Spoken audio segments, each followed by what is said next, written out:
Sir இந்த ஒரு நாளைக்கு ஒரு ட்ரேட் மட்டும் எடுங்கன்னு சொல்கிறீங்களே, இதனுடைய லாஜிக் புரியல சார் எங்களுக்கு. ஏன்னா ஒரு நாளைக்கு கிட்டத்தட்ட 6 மணி நேரம் வந்து மார்க்கெட் ட்ராவல் பண்ணுது. கிட்டத்தட்ட 9:15 மணிக்கு ஸ்டார்ட் ஆனால் மார்க்கெட் வந்து கம்ப்ளீட்டாக ட்ராவல் பண்ணுது. 3:15 3:30 மணி வரையிலும் ட்ராவல் பண்ணுது. ஸோ அதுக்குள்ளே நிறைய ஆப்பர்ச்சுனிட்டிஸ். நாங்கள் ஏன் சார் ஒரே ட்ரேட் பண்ணணும் அப்படின்னு.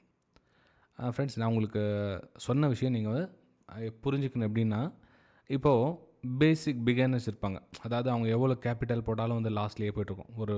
முதல்ல ஒரு 50,000 போடுவாங்க, அப்புறம் 1,00,000 போடுவாங்க, அப்புறம் 2,00,000. ஸோ எவ்வளோ பணம் போட்டாலும் அவங்களுக்கு கரைஞ்சிக்கிட்டே இருக்கும். அவங்களுடைய பணம் வந்து போய்கிட்டே இருக்கும்.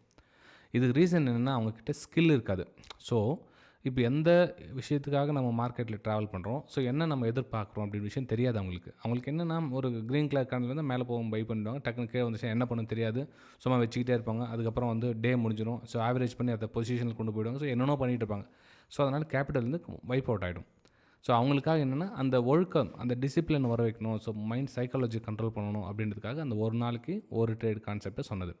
மிச்சப்படி ஸ்கில் இருக்குது உங்ககிட்ட. எனக்கு வந்து நிறைய ஆப்பர்ச்சுனிட்டிஸ் இருக்குது. நான் வந்து அதை வச்சு பேலன்ஸ் பண்ணி பண்ணுறேன். என்னால் ஸ்டாப் லாஸ் போட முடியும். என்னால் வந்து சைக்காலஜி கண்ட்ரோல் பண்ண முடியும் அப்படின்றவங்களுக்கு ஓகே, நீங்கள் ஒரு நாளைக்கு 50 ட்ரேட் கூட பண்ணுங்கள், உங்களுக்கு பிரச்சனை கிடையாது. ஆனால் என்னால் கண்ட்ரோல் பண்ண முடியல சார், சைக்காலஜி கண்ட்ரோல் பண்ண முடியல, எனக்கு எந்த செட்டப்பில் ட்ரேட் எடுக்கணும்னு தெரியல, ஸோ அதனால் எனக்கு எதுவும் லாஜிக்கே தெரியல அப்படின்றவங்க, ஃபஸ்ட்டு உங்களுக்கு என்ன தெரிஞ்சிருக்கும், சின்ன சின்ன விஷயங்கள், நுணுக்கங்களை ஃபஸ்ட்டு தெளிவாக புரிஞ்சுங்க. ஃபஸ்ட்டு கேபிட்டலில் அக்கௌண்ட்லேயே வித்ட்ரா பண்ணிவிட்டு யோசனை பண்ணுங்கள்.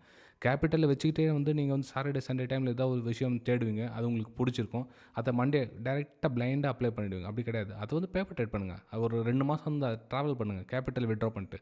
ஸோ கேபிட்டல் ப்ரொடெக்ட் பண்ணுறது பெரிய டாஸ்க். ஃபஸ்ட்டு நீங்கள் முதல் ஸ்டெப்பே வந்துன்னா, உங்கள் கேபிட்டலை எப்படி ப்ரொடெக்ட் பண்ணணும். நமக்கு லாபம் வரலனா கூட பரவாயில்ல, நம்ம கேபிட்டல் எப்படி ப்ரொடெக்ட் பண்ணணும் அப்படின்றத ஃபாலோ பண்ணுங்கள். ஸோ அந்த கான்செப்ட்காக தான் நான் டெய்லி ஒரு நாளைக்கு ஒரு ஸ்ட்ராட்டஜி போதும் அப்படின்னு சொன்னது, ஒரு ட்ரேடு போதும் அப்படின்னு சொன்னதுக்கான காரணம்.